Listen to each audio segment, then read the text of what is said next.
감사합니다. 제가 오늘 아침부터 설레고 이런 명문대학교에서 스승님의 명강의를 들을 수 있는 영광이 있게 돼서 진심으로 감사합니다.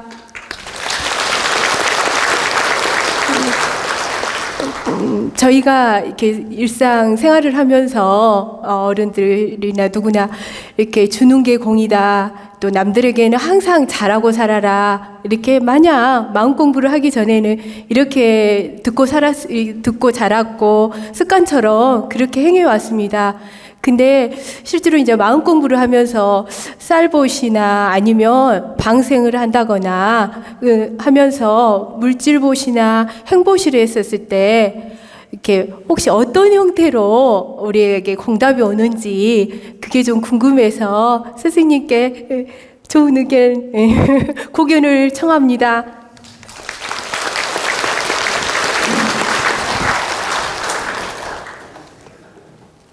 우리는 살면서 절에 가서 부처님 앞에 이렇게 시주하는 경우도 있고 또 이렇게 어려운 분들을 위해서 쌀을 사서 적선하는 경우도 있고 또 이렇게 불우이웃 단체 그 유니세프라든가 이런 복지단체에 또 매월 몇만 원씩 기부하는 경우도 있고 또 우리가 노인이라든가 어려운 분들을 위해서 가서 몸으로써 마사지도 해주고 행보실을 하는 경우도 있고 또 이렇게 어려운 이웃을 위해서 봉사하는 경우도 있고 이런 여러 가지 형태로 적선을 하거나 보시를 하거나 좋은 행을 하는 경우가 있습니다. 그러면 여러분들은 이 행을 할 때 어떤 공답을 꼭 바라고 하는 건 아니죠. 내가 할 도리로서 하고 좋은 일이라서 하고 기뻐서 하고 보람이 있어서 하고 이렇게 좋아서 하는 행일지라도 다 그 질량에 맞게 공답은 다르게 나타나고 다르게 옵니다. 근데 이제 지금 질문한 내용을 들어보니까 방생이든 적선이든 우리가 좋은 행을 했을 때 어떤 형태로 공답이 오냐고 물었기 때문에 제가 그 공답이 오는 순서와 방법에 대해서 말씀을 해드리겠다 이런 뜻입니다. 그러면 이제 그 질문의 내용을 토대로 해서 답을 드리면 여러분들이 가령 어려운 사람을 위해서 쌀을 보시했다고 합시다. 어려운 분을 위해서 뭐 복지센터든 아니면 저 불우이웃이든 아니면 뭐 노인복지든 그 쌀을 어려운 분한테 보시를 했을 때 쌀 적선을 했을 때 어떤 공답으로 오느냐면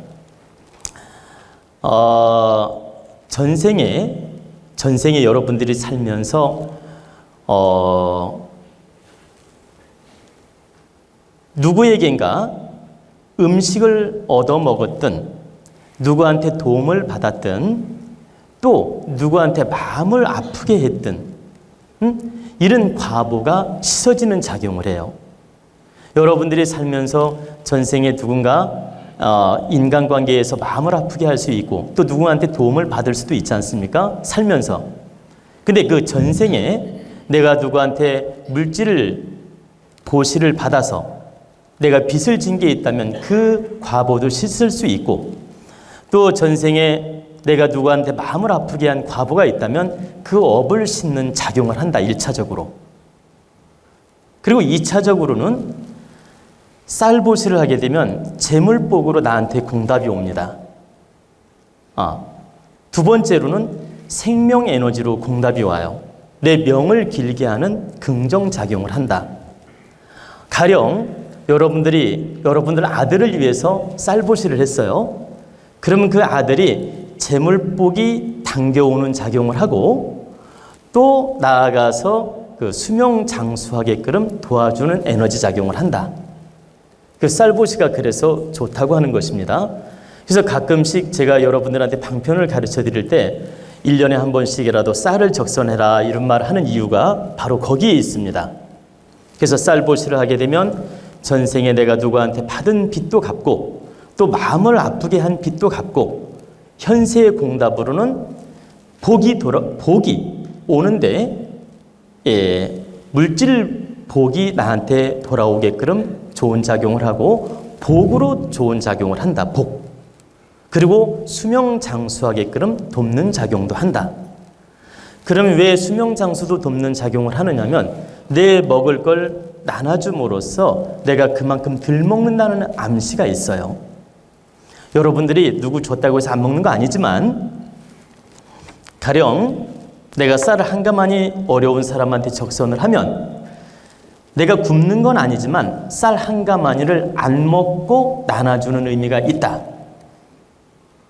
굶는다는 얘기가 아니고 이런 의미가 있어서 내가 적선 보시를 쌀로 하게 되면 내 명을 장수하게 돕는 작용을 합니다. 이런 공답이 있고 두 번째, 방생을 해서 내가 이렇게 기도를 하거나 방생 좋은 일, 이건 그 적선이라기보단 방생 방편, 방생 기도라고 할 수 있죠. 방생 기도 같은 걸 하게 되면 내가 전생에 살생을 한 과보가 있다면 그 과보를 씻는 작용을 합니다. 사람은 누구나 보이지 않게 살생을 많이 하는 경우가 있어요. 언젠가 제가 이 강의도 해드린 적이 있는데 저도 어릴 때 철모를 때 개구리도 잡은 적이 있고 뱀도 잡은 적이 있고 닭도 모가지를 빗은 적이 있어요. 정말.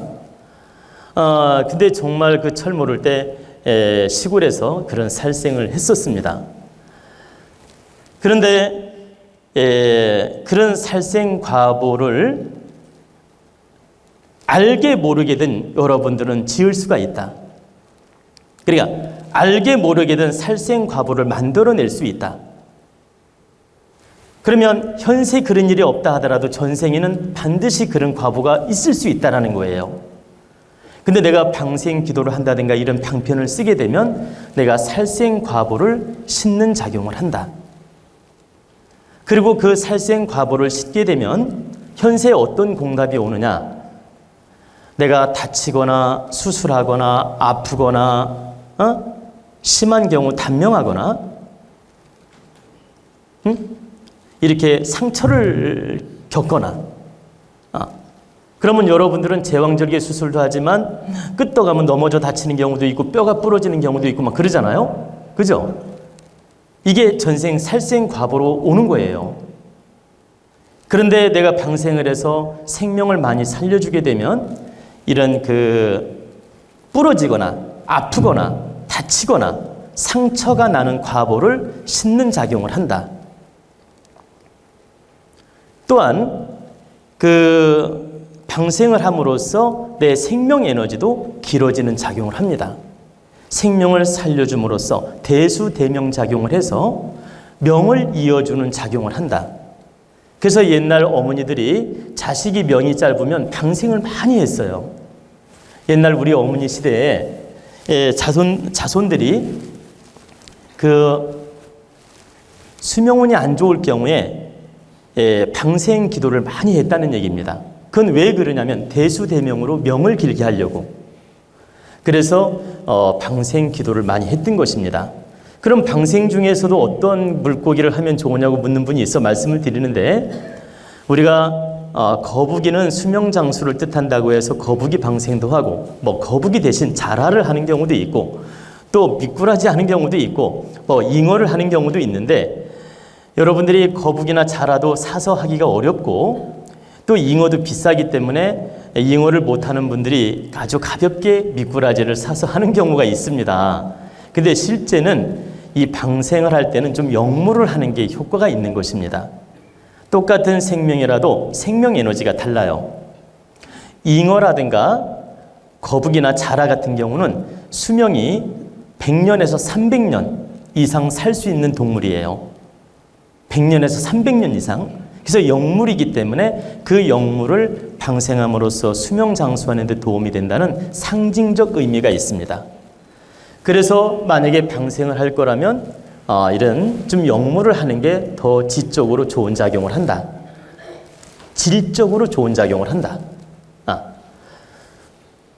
그러면 여러분들이 생명의 질이 좀 다르다고 제가 설명을 하니까 어떤 질이 다른가 이렇게 궁금해할 수 있어요. 왜? 생명은 똑같은데 왜 생명은 다 존엄한데 어떤 건 중요하고 어떤 건 안 중요하냐? 분명한 건 대자연의 법칙으로 생명 존엄성이 다릅니다. 여러분, 잉어 생명 1000마리가 더 중요할까요? 한 사람의 생명이 더 중요할까요? 이렇게 다르잖아요.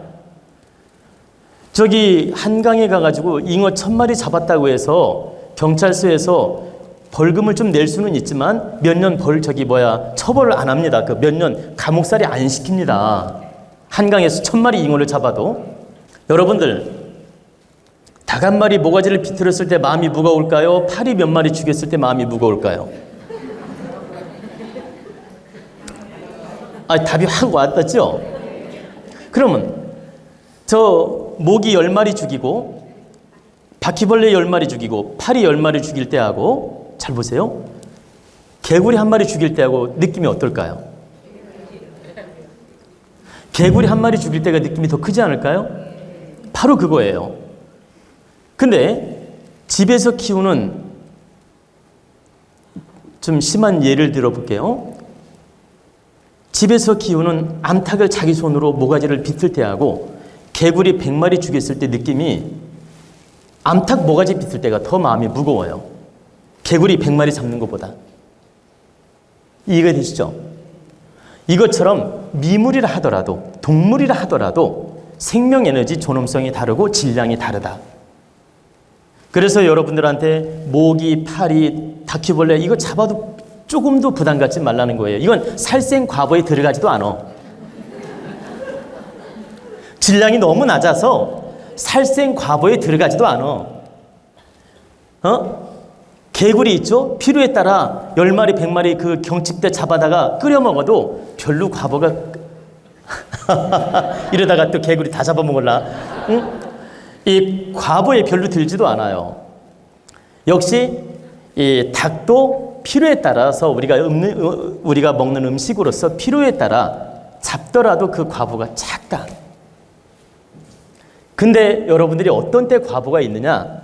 명분 없는 살생을 할 때 과부가 있어요.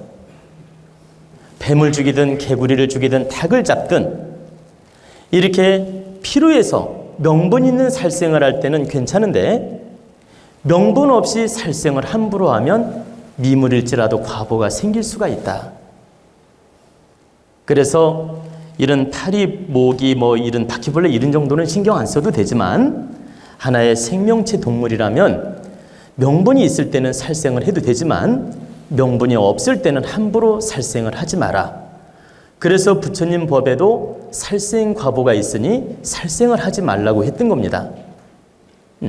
그러면 그 살생 과보가 현세에 어떤 식으로든 나타나는데 주로 수술하게 나타나고 다치게 나타나고 상처나게 나타난다.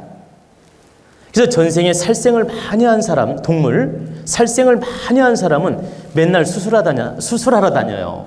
여기 계신 분 수술 한 10번씩 했다면 전생 살생 엄청나게 한 겁니다. 아니, 여기 계신 분도 수술 한두 번 한 분이 굉장히 많을 거고 무려 5번 한 분도 있을 거예요. 그럼 그런 분들은 전생에 살생 과보가 많이 있는 것이다.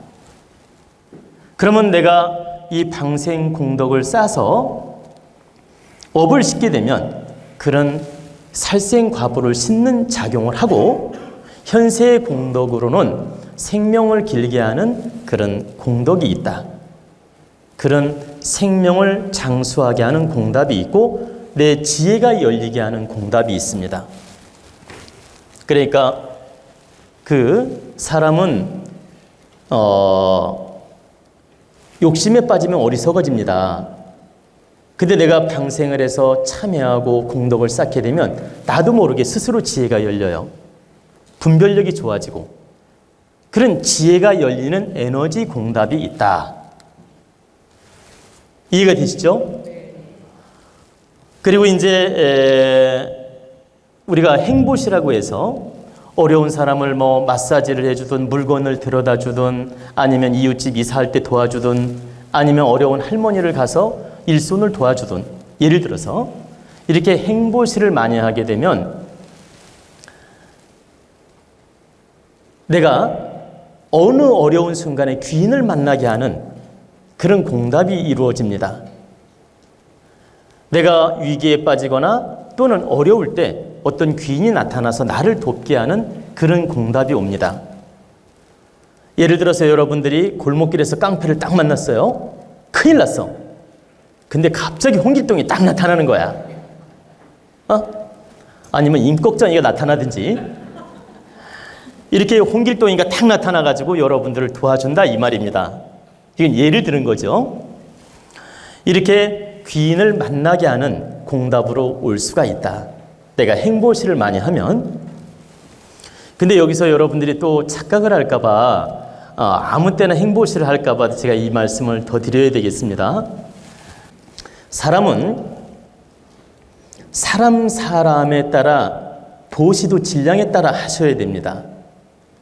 내가 몸보시로 몸보행으로서 몸으로서 행으로서 좋은 일을 해야 될 질량의 사람이 있고 내가 물질로서 보시를 해가지고 공덕을 쌓아야 될 사람이 있고 내가 좋은 사람들을 만나서 가르치면서 마음 공부를 시키면서 때로는 좋은 덕담을 해주면서 좋은 상담을 해주면서 이런 보시나 보행을 해야 될 사람이 있다. 근데 이 사람은 질량이 교수급이에요. 많은 사람을 거느리면서 좋은 법문도 해주고 좋은 강의도 해주고 좋은 깨달음을 줘야 될 사람인데 보행을 한다 치고 노인네들 다리 주물러 다니고 예를 드는 거예요. 어깨 주물러 주러 다녔다.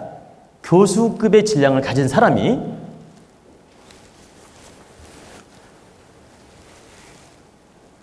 교수가 됐든 박사가 됐든 이렇게 질량이 훌륭한 분이 이웃집 노인이 아프다고 맨날 주물러 주러 다니는 거예요. 이런 행은 바르지 않다. 부모님이 아프셔서 잠시 마사지를 해주고 도와주는 건 괜찮아요. 그러나 그걸 봉사라 치고 이웃집이든 동네 건너든 이렇게 봉사하러 다닌다고 이렇게 주물러 주러 다녔다. 그러면 하느님이 어떻게 하느냐? 절대 칭찬을 하는 게 아니라 야단을 칩니다. 너를 그렇게 공부시켜가지고 훌륭한 사람을 만들어 놨더니 그 낮은 질량의 짓을 하고 다니냐고 매를 친다는 얘기입니다. 근데 여러분들 중에서 내가 공부도 많이 못했고 일반인으로서 평범하게 몸으로서밖에 할 수 없는 분들이 있잖아요. 나는 공부도 많이 못했고 물질 보시도 할 수 없고 이런 분들이 행으로서 봉사를 했다. 그럼 하느님이 칭찬해 줍니다. 그래서 물질 보시든 행 보시든 질량에 맞게 노력을 해야지 아무 데나 내가 물질로서나 행으로서나 이렇게 그 분별력 없이 행을 했다. 그러면 그게 반대로 부담이 올 수 있어요. 물질 보시도 마찬가지입니다. 돈으로서 내가 뜯는 일에 예를 들어서 정말 이념이 있고 우리 국민을 위하고 정말 많은 사람을 득되게 하는 단체에 내가 복을 짓기 위해서 적선을 하거나 보시를 했다. 이건 하느님한테 칭찬을 받아요. 그런데 이웃집이 어렵다는 이유로 분별력 없이 함부로 물질 보시를 하게 되면 이 사람이 물질을 바르게 쓸 때는 득이 되는데 분별력도 없고 깨달음도 없어가지고 그 물질을 바르게 못 쓰고 의타심을 갖게 되고 의존하게 되고 게으름병이 생기고 이런 문제가 발생했을 때는 그 과보가 여러분들한테 옵니다. 다시 말씀드리면 물질 보시는 내가 분별력을 가지고 바르게 해서 득되게 할 때는 나한테 그 공답이 좋게 오지만 내가 바르게 분별력 없이 내 위로받자고 함부로 적선을 하게 되면 또 상대한테 크게 도움을 못 줄 때는 그 과보가 나한테 다시 온다라는 거예요. 그래서 여러분들이 이 물질로서 좋은 행을 할 때는 반드시 이념이 어떤지 보고 공익적인지 보고 아주 보람있게 써줄 사람인지를 보고 기부도 하고 좋은 데 써야지 그냥 분별력 없이 어렵다는 이유로 함부로 10,000원짜리 집어주고 100,000원짜리 집어주고 이런 짓을 함부로 하면 안 돼요. 그건 상대로 하여금 마음을 병들게 해서 그 과보를 내가 치를 수가 있다. 그래서 우리가 행 보시든 물질 보시는 항상 분별력을 가지고 해야 된다. 그리고 질량에 맞게 해야 된다. 질량에 맞게 한다면 귀인을 불러오는 공답으로 돌아온다 이 뜻이에요.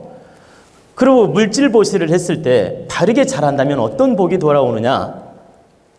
여러분들이 뭐 예를 들어서 불사를 하는데 시주를 하든 우리 도원대학 땅을 짓는데 시주를 하든 큰 이념을 가진 공익적 사업에 시주를 했다. 복을 짓는 쪽으로 시주를 했다. 바르게 쓰는 쪽으로 시주를 했다. 이렇게 했을 때는 그 공답이 어떤 형식으로 오느냐? 그 공답은 반드시 물질로서도 10배 내지 100배로 공답이 주어지고 다시 물질로서도 그 공답이 주어지고 내 탁한 기운을 소멸작용해 가지고 건강에 득이 됩니다. 여러분들 몸속에 탁한 에너지들이 스스로 다스려지고 정리가 돼서 건강에 득되게 작용을 한다. 그럼 왜 건강에 득되게 작용하는지 이치를 말씀드리면 여러분들이 갑자기 사기를 당하거나 사업이 안 됐거나 돈을 빌려줬다 떼이거나 어려운 일을 겪게 되면 여러분들이 뭐라고 합니까? 저 사주 보는 사람한테 가든 무속인한테 가든 당신 돈 날려서 액땜했다. 몸 아플 거 대신 액땜했다. 당신 이거 돈 안 날렸으면 몸 아프거나 다쳤을 텐데 이렇게 물질로서 손실을 받기 때문에 액땜이 돼서 몸이 괜찮은 것이다. 이런 말 하죠. 아니, 그런 말 들어본 적 있죠? 왜 대답이 시원찮죠? 당신이 사업이 안 돼서 손실을 받든 사기를 당했든 이런 큰 재앙이 있으면 몸 아플 걸 액땜했다 이런 말을 합니다. 그 물질의 상처가 대신 몸 아픈 걸 액땜하는 경우가 있어요. 그렇기 때문에 물질 보시를 내가 바르게 할 때는 물질로서 공답이 반드시 10배 내지 100배까지 올 수도 있고 건강 나쁜 운을 액땜해주는 작용을 한다. 그리고 내 탁한 기운을 정리정돈해주는 작용을 한다. 그래서 제가 여러분들한테 늘 강의할 때 하는 말이지만 이 물질을 바르게 써야 된다는 말을 하는 거예요. 뜻있게 써야 된다. 하느님이 주신 이 물질을 공익적으로 뜻있게 쓸 줄 알아야 된다. 여러분들한테 제가 이런 말 했죠. 70%는 여러분들을 위해서 쓰지만 30%는 공익적 마음으로 살아야 되며 공익적 마음으로 써야 된다. 여러분들이 친구를 만나면서 커피를 사주더라도 마음 하나 바꾸면 공익적인 게 돼요. 친구 만나서 10,000원짜리 커피를 사줬는데 노닥거린다는 마음으로 커피 사주면 노닥거리는 도구에 불과해요. 근데 커피 한 잔을 딱 사주면서 내가 이 친구랑 기운을 나누고 마음을 나누고 좋은 덕담을 나누고 내가 당신과 좋은 대화를 함으로써 기운이 좋아지고 저 사람한테 깨우치는 방편으로 나는 커피를 마시고 있다. 그리고 좋은 정보를 주고받으면서 커피를 마시고 있다. 저 사람을 득되게 하면서 커피를 마시고 있다. 이러면 이건 공익적으로 쓴 게 됩니다. 그리고 여러분들이 그 사업 파트너를 만나서 술을 한 잔 마셨어요. 내가 술을 50만 원어치를 사줬어요. 그 멋진 사업을 위해서. 이건 공익적으로 쓴 거예요. 내가 바른 이념을 세워서 공적인 마음을 가지면 이 물질은 다 공익적인 게 되는 겁니다. 근데 내가 막 그냥 잡다한 마음으로 노닥거리는 마음, 그냥 게으른 마음, 편안한 마음, 아주 안일주의자적인 마음, 이기적인 마음, 이런 마음으로 물질을 썼을 때는 다 사적인 거죠. 내가 사서롭게 그냥 옷을 가볍게 사 입는 마음, 이건 사적인 게 될 수 있는데 옷도 공익적인 장소에 나가기 위해서 큰 뜻을 세워서 옷을 살 때는 이것도 공익적으로 쓴 겁니다. 내가 큰 파티장에 나가는데 옷을 한 벌 잘 입고 나가야 될 처지예요. 그래서 10만 원짜리든 50만 원짜리 옷을 사서 입었어요. 이것도 내가 공익적으로 쓴 겁니다. 그래서 여러분들이 공익적 하니까 어디다 꼭 갖다 줘야만이 공익적이라고 생각할 수 있는데 그게 아니다. 바른 이념을 세워서 이 세상을 위하고 상대를 위하고 또 내 자신을 바르게 세워서 이 사회에 바르게 쓸 수 있게끔 노력하는 물질 노력을 했을 때 이것은 공익적인 게 될 수 있다는 얘기입니다. 그래서 물질을 공익적 단체에 기부를 하든 이념을 가진 단체에 기부를 하든 또 내 자신을 위해서도 이렇게 공익적인 마음을 잘 쓸 때는, 그래 공익적인 마음으로 운용을 잘 할 때는 이것은 다 10배로 공답이 돌아오기도 하고 건강 또 내 인생을 빛나게 사는 에너지로 돌아온다. 이런 형태로 이 물질 보시는 공답이 온다는 얘기입니다. 그래서 우리가 쌀 적선 보시를 하든 방생 기도를 하든 물질적으로 누구한테 보시를 하든 또 큰 뜻 있는 단체에 기부를 하든 내가 바르게 행한다면 그것은 공답이 10배 이상 에너지로 올 수 있다. 그래서 여러분들이 이 물질이 많이 있고 많이 보시를 하고 많이 적선을 해야만이 큰 공덕이 오는 게 아니라 여러분들이 작더라도 참 뜻을 가지고 참 이념을 가지고 바르게 보시를 하고 바르게 적선을 할 때 그 공답이 반드시 돌아오게 되며 그 가치는 위대해진다는 것입니다. 아무리 내가 몇 억을 좋은 데 썼어도 이념 없이 썼다면 의미가 없어요. 생각도 없고 질량도 없고 이념도 없고 그냥 내가 몇십억 몇백억 있으니까 몇 억 좋은 데 확 썼어. 아무 생각도 없이. 의미 없습니다. 항상 내가 10만 원을 쓰더라도 뜻있게 쓰는 마음을 가지면 그게 바로 거룩한 것이며 복으로 돌아온다. 여러분들 충분히 아셨죠?